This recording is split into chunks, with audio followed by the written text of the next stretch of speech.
Aristóteles, um dos pensadores com maior influência na cultura ocidental. É considerado o primeiro cientista da história. Escreveu sobre biologia, ética, lógica, física, retórica, política e inúmeros outros assuntos. Nasceu em 384 a.C. em Estagira, que fica situado no norte da Grécia, mas sob dependência macedônia.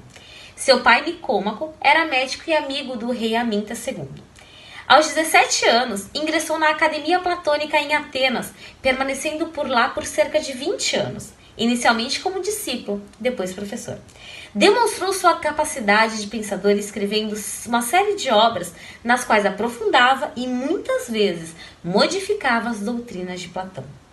Enquanto Platão era a favor da existência do mundo nas ideias, Aristóteles defendia que poderíamos captar o conhecimento no próprio mundo em que vivemos. Depois da morte de Alexandre, em 323 a.C., Aristóteles passou a ser hostilizado e considerado politicamente suspeito. Acusado de impiedade, deixou Atenas e refugiou-se em Calcis, morrendo então no ano seguinte, aos 62 anos de idade. Ele era a partir da observação, porque ele caracterizava, né, essa observação a partir do sensível.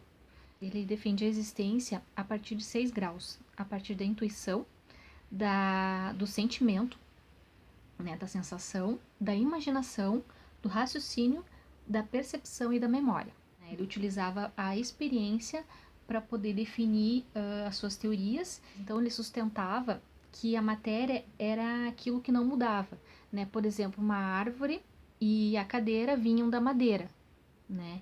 Então isso não mudava, né? O que mudava é a forma de como era feita.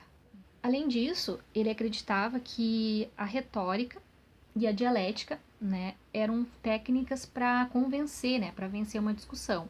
Então a dialética principalmente era o que ele defendia muito, né, para prevalecer uma tese, né, contra um adversário, por exemplo. Também ele defendia que o ser humano era baseado na escolha de atividades sempre com o objetivo para buscar a felicidade.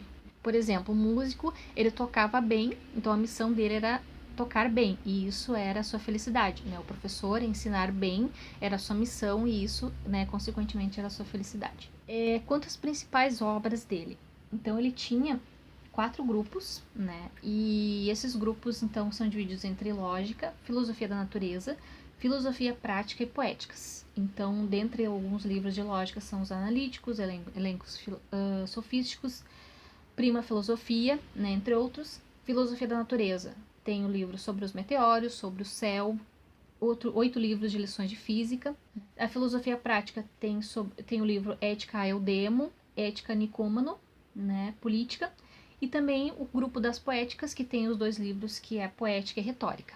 Então o livro Retórica é um livro bem leve, né, de fácil entendimento, e ele fala então sobre a técnica da retórica para ser utilizada na persuasão.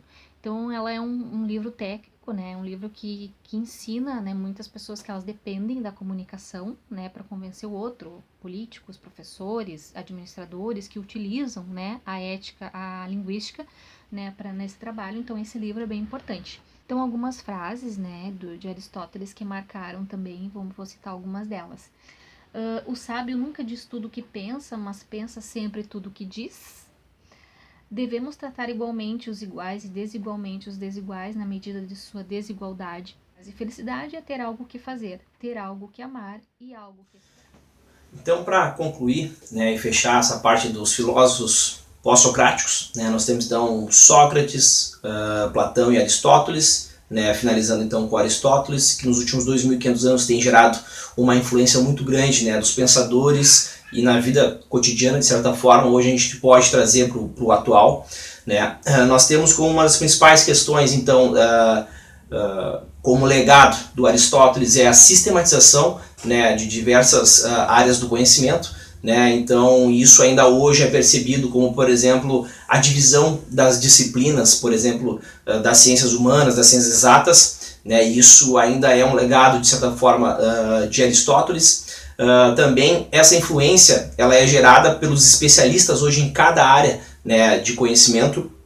Além disso, Aristóteles também como um pai fundador aí da questão da ética, então a gente pode trazer também para o cotidiano através da política, né, quanto que na nossa política atual, então, repensar o Aristóteles através das políticas que são exercidas atualmente, elas podem ser refletidas a partir de uma ética, claro que não igual à ética e os valores daquele tempo, mas hoje com uma outra reflexão, com uma nova roupagem, a gente pode dizer assim. Né? Um outro ponto que, como Aristóteles foi o criador da escola de Liceu, a gente pode trazer também a questão educacional, né? Sendo ele um defensor ou o idealizador das ideias dos sentidos, né? Que deveria se ter como ponto de partida a observação e a experimentação, né? Atualmente isso poderia ser uma discussão moderna, né? Sobre a educação, tendo, por exemplo, a educação expositiva, né? E hoje a gente trazendo então uma educação mais ativa, com uma metodologia mais ativa, né? Pegando aí Aristóteles só para refletir esse ponto, que é, por exemplo, as metodologias ativas, né? Então a gente poderia concluir isso tudo trazendo o Aristóteles, um pensador de 2.500 anos atrás, para um pensamento moderno e atual aí, para que a gente possa refletir e pensar todas as questões do nosso mundo contemporâneo.